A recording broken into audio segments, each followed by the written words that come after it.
Сәлеметсіздер ме, құрметті көрермендер, сіздермен бірге біз Рамазан менюінің 6-шы тамағын жасайтын боламыз. Ол бізде үй жағдайындағы палау, домашний плов, ешқандай артық қоспасыз, ешқандай артық дәмдеушісіз базовый заттармен жасайтын боламыз. Ол үшін бізге алдымен қазанды қыздырып, осындай ожаумен 2 ожау.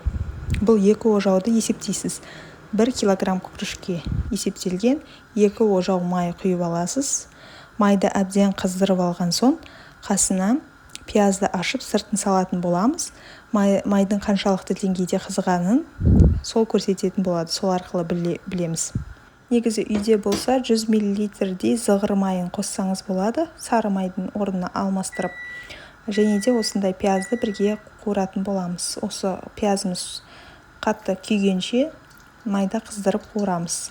Содан кейін сүзіп алып тастап, етімізді қосып, турап, жақсылап қызартып қуыратын боламыз. Кейбір жерлерде іш майды да қосып жатады. Осы маймен шырғырып қуырып алып, кейіннен майдан сүзіп алып тастап, олай да жасап көрсеңіз болады. Егерде сізге дәмі ұнаса. Міне осылай әдемілеп қызартып, жақсылап екі жағынан қуырып аламыз да сүзіп алып тастаймыз. Әбден қызды, күйді. Енді етімізді қызартып, жақсылап қуыратын боламыз. Бұл палауды негізі әр жерде әртүрлі жасайды. Мен қазіргі түсіріп жатқаным классикалық үй палауы. Жақсылап 15-20 минуттай етті қызартып пісіретін боламыз. Осы қуыру барысында дәмдеуіштерді етке қосамыз. Тұз қоссаңыз болады, қарабіріш қоссаңыз болады.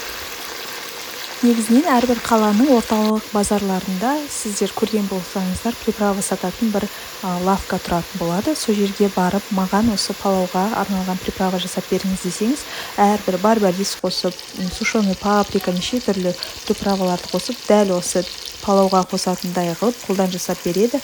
Соны алуға кеңес беремін. Ол осы күрішке ерекше дәм беретін болады.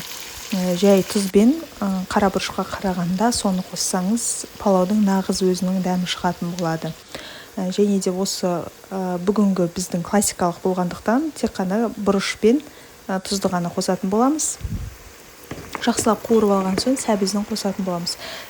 Пиязды қызартып қуырсаңыз, сап-сары қылып қуырсаңыз, сол ары қарай күрішке түсін беретін болады.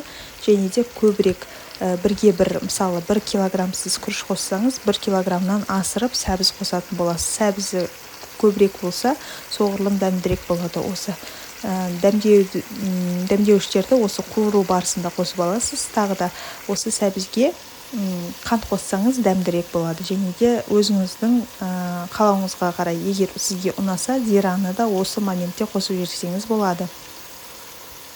Сәбіз сәл солғын тартқанша жақсылап майға қуырып алатын боламыз. Осы қуыру барысында сарымсақты да қосып жіберсеңіз болады. Сол кезде дәмі жақсы шығады, және де кейінірек алып тастап, кейін күріштің бетіне қосатын боласыз. Міне, және артынша су қосасыз. Осы сәбіздің бетін сәл-ақ жауып, 1 сантиметрдей жауып тұру керек.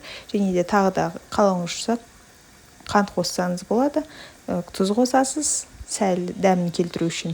Және де осы тап-таза ғып жуып аласыз. Күрішті 7 рет жуасыз. Есіңізде болса, алдыңғы видеоларда не үшін екенін айтқаным.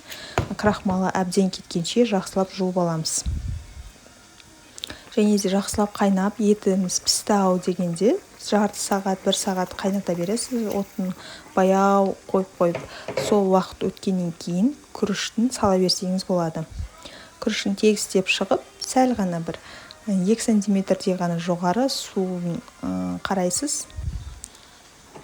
Сәл ғана жоғары болу керек. Және де буын баптап пісіресіз.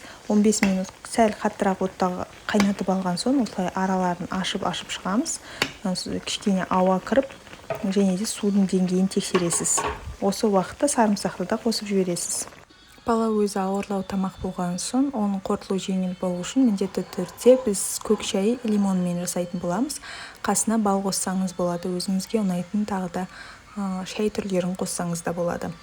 Және де бізде үйде классикалық осы подачасы, палаудың осы қолдан жасалған чимчи салатымен бірге береміз. Сол кезде аппетитті ашады, дәмін келтіретін болады. Осы екеуі бізде базовый минимум деп айтайын.